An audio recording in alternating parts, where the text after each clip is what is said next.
मनु भाकर ने 10 metre air pistol event में कांस्य पदक जीता है। प्रधानमंत्री ने मनु से फोन पर बातचीत करके उन्हें जीत की बधाई दी। नमस्ते, खूब अभिनंदन, आपको बहुत बहुत बधाई। बहुत बहुत शुक्रिया सर। आप कैसे हैं? मैं बहुत बढ़िया से। आप तो ये तुम्हारी सफलता का खबर सुनने के बाद और उत्साह और आनंद में हूँ। जी, अच्छा कर रहे हैं हमारे खिलाड़ी यहाँ पे अभी।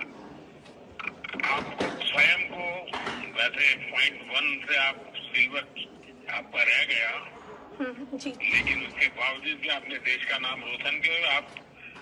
आपको दो प्रकार की क्रेडिट मिल रही है। एक तो आप कहाँ से पदक लाई, लेकिन भारत की पहली महिला है जो इस मेडल लेके आई हो।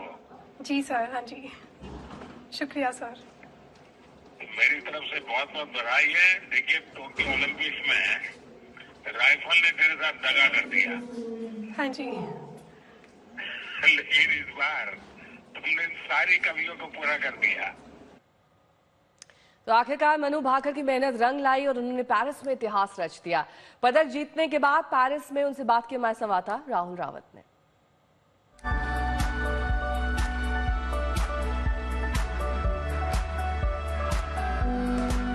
उम्मीदें होना और उम्मीदों पे खरा उतरना दो अलग अलग बातें हैं।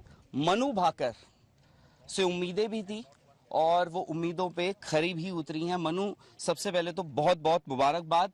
मनु के गले में आप ये देख रहे हैं पहली भारतीय, इस पेरिस ओलंपिक्स की पहली मेडल विजेता है भारत से।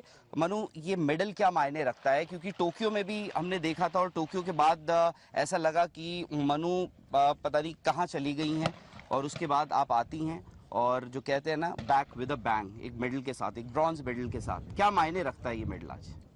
ये तो बहुत बड़ी चीज़ पूछ ली सर आपने। मायने मैं कैसे इतना अच्छा, मुझे पीछे देख के लगता है कि जो भी सारी मेहनत की है वो सारी अब फल लाई है और कोई भी अब रिग्रेट नहीं लगता है, कि पछतावा नहीं होता है कि उस समय ये हुआ था, उस समय वो मेडल हार गई थी या उस समय वो मेडल नहीं जीत पाई थी।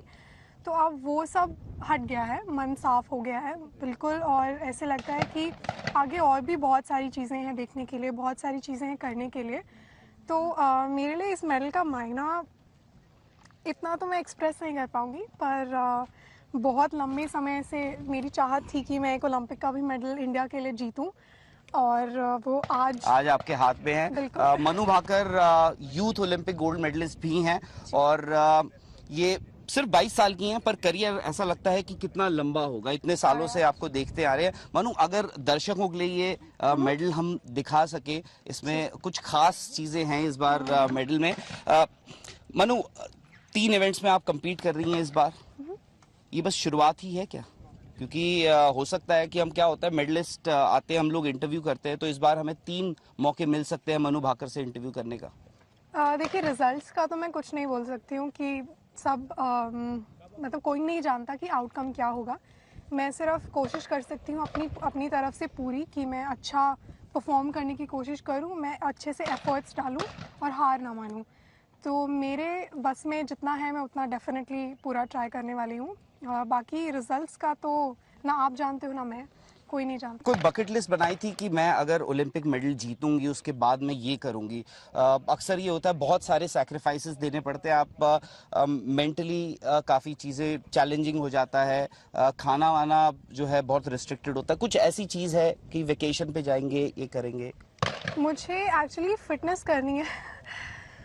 मुझे एक्चुअली मैं एक सिर्फ यही चीज़ सोची थी मैंने कि ओलंपिक के बाद मैं वापस अपनी फ़िटनेस को, जैसे मैं पहले कराटे करती थी और बॉक्सिंग किया करती थी, तो मुझे उसका थोड़ा सा याद आती है। बाकी तो मैंने सोचा नहीं कि ओलंपिक के बाद मुझे क्या करना है क्या नहीं करना है। बस एक यही था कि थोड़ा सा फिटनेस पे और ध्यान देना है।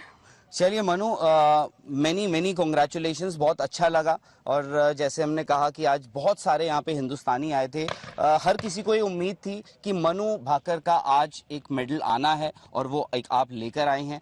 पर जैसे हमने शुरुआत में भी कहा था, ये बस अब शुरू किया है मनु भाकर ने पेरिस ओलंपिक की अपनी जर्नी।